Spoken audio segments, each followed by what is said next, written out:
welcome back to the Coatings Corner. In this video we're going to apply epoxy, polyaspartic, and polyurea again. However, this time we're going to roll all three out late, like 5 minutes after the end of their respective working times. So for epoxy, we'll roll them out at 30 minutes, polyurea 25 minutes, and polyaspartic 30 minutes. Applying coatings too late can result in failure because the coatings may heat up or thicken up, causing visual and physical characteristic changes. When applied properly, the PSI results were all very similar and very high, like 1,000 plus PSI. It will be interesting to see if we get different results this time, so let's head out to the Coatings Corner and put them to the test. For each area, we rolled out the right half as normal, then waited until 5 minutes beyond the coating's stated working time before rolling out the left half.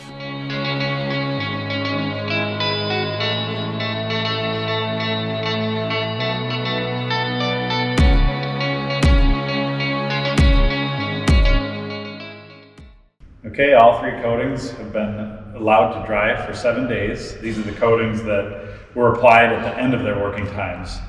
So we're going to glue the dollies to them and let that dry for 24 hours, and then we'll be back tomorrow to do the pull test.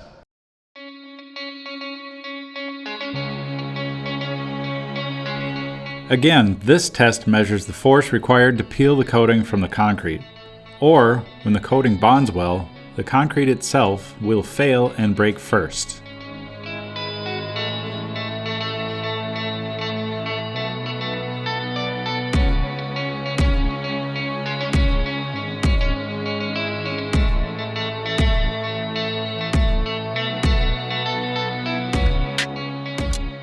Here the PosiTester malfunctioned, so this data point is not meaningful and will be excluded from the final results.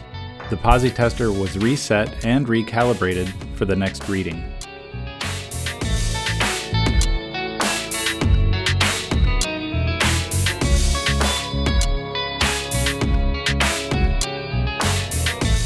Here you can see the roller lines between the left and right halves of each area, more so in the polyurea and polyaspartic. The left sides, which were rolled out too late, are a bit lighter in color. Okay, let's review the results. Here are the average PSI readings of the coatings that were applied 5 minutes past their working times. Even when applied 5 minutes too late, after the stated working times, all three coatings bonded very well.